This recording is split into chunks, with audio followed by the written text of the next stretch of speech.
Oke, nah selanjutnya untuk, ketentuan di undang-undang perpajakan. Di sini kita akan lihat, ada beberapa ketentuan yang terkait dengan kewajiban pembukuan. Yang pertama, di Undang-Undang KUP, di pasal 1 angka 29 di situ didefinisikan apa sih sebenarnya pembukuan itu. Jadi disebutkan di situ bahwa pembukuan adalah proses pencatatan yang dilakukan secara teratur untuk mengumpulkan dan menyajikan tentunya informasi keuangan berupa harta, kewajiban, modal, penghasilan, biaya. Ini sebenarnya mewakili unsur-unsur dari laporan laba rugi dan neraca tadi ya, laporan posisi keuangan, serta jumlah harga perolehan dan penyerahan barang atau jasa. Dari penyerahan barang atau jasa yang ditutup dengan menyusun laporan keuangan berupa neraca dan laba rugi untuk periode tersebut. Nah, di sini kita bisa lihat ada juga kebutuhan untuk mengetahui harga perolehan dari penyerahan barang atau jasa. Di sini penting karena salah satunya terkait dengan penghitungan pajak-pajak terutang, tidak hanya PPh tapi juga PPN. Ya, kalau untuk harga perolehan tentu di sini kaitannya dengan penyusutannya seperti apa gitu ya. Tapi kalau untuk penyerahan tentu di sini kaitannya dengan kewajiban pemungutan PPN. Jadi memang pembukuan ini didesain untuk bisa mengakomodir penghitungan pajak terutang, tidak hanya PPh saja tapi juga PPN. Selanjutnya di Undang-Undang KUP, kewajiban pembukuan diatur di pasal 28. Di situ disebutkan siapa sih yang wajib menyelenggarakan pembukuan, yaitu wajib pajak badan, ini keseluruhan, jadi seluruh wajib pajak badan itu wajib pembukuan. Kemudian wajib pajak orang pribadi, tapi orang pribadinya siapa? Yaitu hanya mereka yang melakukan usaha atau pekerjaan bebas, jadi OP usahawan. Kalau bagaimana dengan OP karyawan? Tidak perlu gitu ya, kecuali karyawannya juga melakukan punya usaha gitu ya, punya usaha atau pekerjaan bebas. Di situ ada wajib untuk menyelenggarakan pembukuan. Nah, tapi sebelum ke situ kita kesini dulu deh. Tapi ada pengecualiannya gitu ya. Kalau badan memang semuanya wajib pembukuan. Tapi untuk orang pribadi di situ dibedakan, kecuali untuk wajib pajak yang peredaran brutonya tertentu, yaitu peredaran brutonya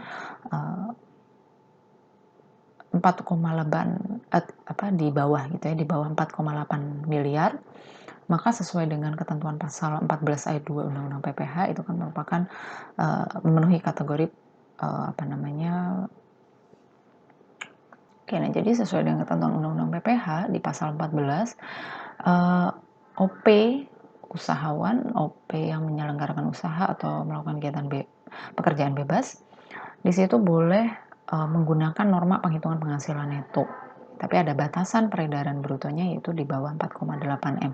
Karena boleh menggunakan norma, maka yang bersangkutan tidak wajib pembukuan. Jadi sebagai gantinya wajib melakukan pencatatan. Tapi secara default sebenarnya semuanya wajib pembukuan gitu ya, untuk yang tadi kita sebut BP Badan dan BPOP usahawan atau melakukan pekerjaan bebas itu wajib pembukuan. Kecuali apabila dia memilih untuk menggunakan norma gitu ya. Jadi boleh menggunakan untuk WP yang dengan peredaran bruto tertentu tadi, boleh memilih untuk menggunakan norma sehingga tidak wajib melakukan pembukuan dan wajib melakukan pencatatan.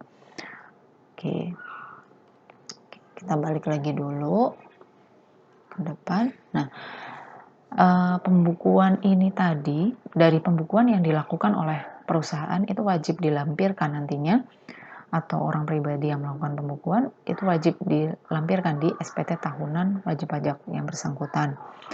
Pembukuannya apa saja? Yaitu di sini terdiri dari laporan keuangan berupa neraca dan laba rugi, serta keterangan lain yang memang diperlukan untuk bisa menghitung besarnya penghasilan kena pajak.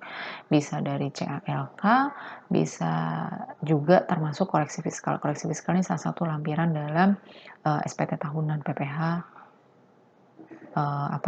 SPT tahunan wajib PPh gitu, pajak penghasilan.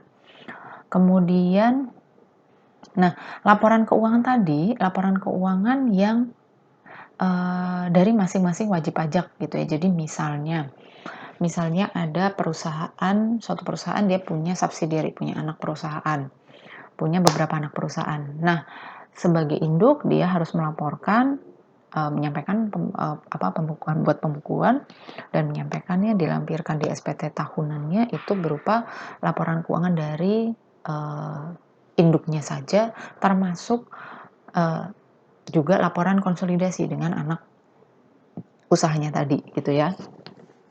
Tapi untuk dari sisi anak perusahaannya, si anak perusahaannya hanya cukup melampirkan laporan keuangan dari si anak perusahaan tadi, gitu ya. Jadi subsidiary hanya melaporkan, melampirkan laporan keuangan, dari subsidiary itu saja, tidak perlu melampirkan laporan keuangan konsolidasi, hanya untuk wajib pajak tersebut saja, gitu ya, laporan keuangan dari masing-masing wajib pajak itu tadi.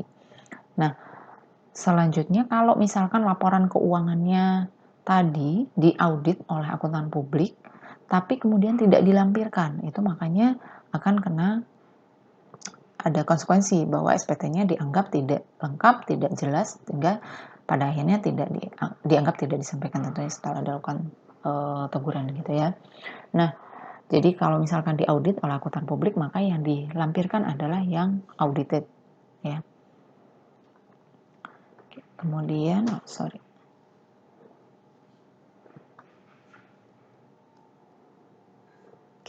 Nah, untuk pembukuan sendiri sesuai dengan ketentuan di Undang-Undang KUP di pasal 28 ayat 7 harus diselenggarakan dengan cara atau sistem yang lazim dipakai di Indonesia, misalnya berdasarkan standar akuntansi keuangan, kecuali memang peraturan perundang-undangan perpajakan menentukan lain. Jadi secara umum harus mengikuti sistem yang lazim dipakai di Indonesia itu sesuai dengan PSAK. Nah, kecuali di Undang-Undang Perpajakan mengatur berbeda. Contohnya seperti apa? Misalnya, coba kalian ingat terkait dengan pencatatan persediaan. Kalau di PSAK boleh wajib pajak pakai LIFO, FIFO, atau average gitu. Ketiganya boleh dipakai. Tapi dalam Undang-Undang Perpajakan hanya boleh pakai FIFO atau average saja. LIFO tidak diperkenankan. Maka dalam hal ini karena peraturan perundang-undangan perpajakan tidak memperbolehkan, maka ya tidak bisa pakai LIFO, walaupun memang misalnya dari sisi komersil dia menggunakan LIFO, tapi untuk laporan keuangan fiskalnya tetap disusun berdasarkan FIFO atau average, gitu ya. Jadi harus ada penyesuaian, ada rekonsiliasi nantinya, ya. Kemudian untuk ini yang tadi sudah kita bahas, ya, ketentuan pembukuan untuk PSAK umum, PSAK etap, dan MKM. Untuk MKM paling sederhana bahkan dibandingkan dengan PSAK etap. Nah, untuk PSAK umum ini berbasisnya IFRS, ya, tapi kalau PSAK etap IFRS untuk SME, small medium enterprise, gitu. Jadi memang lebih sederhana. Kemudian tidak ada laporan laba rugi komprehensif yang tadi itu kita sampaikan. Kemudian penilaian aset tetap tidak ada, evaluasi. Kemudian aset tidak berwujud dan properti investasi setelah tanggal hanya menggunakan, jadi hanya pencatatan dari aset tetap, aset tidak berwujud, properti tadi hanya menggunakan metode cost, gitu ya, cost berdasarkan historical cost-nya saja, tidak bisa pakai fair value, gitu ya. Kalau FRS kan kalau aset tetap bisa pakai fair value. Kemudian tidak ada juga pengakuan kewajiban dan aset pajak tangguhan itu di etap. Jadi memang lebih sederhana kalau yang apalagi MKM tentu lebih sederhana lagi. Kalau etap saja tidak ada mekanisme untuk pengakuan kewajiban pajak tangguhan, maka di PSAK MKM pun tidak. Hanya dilakukan untuk apabila menggunakan PSAK umum saja.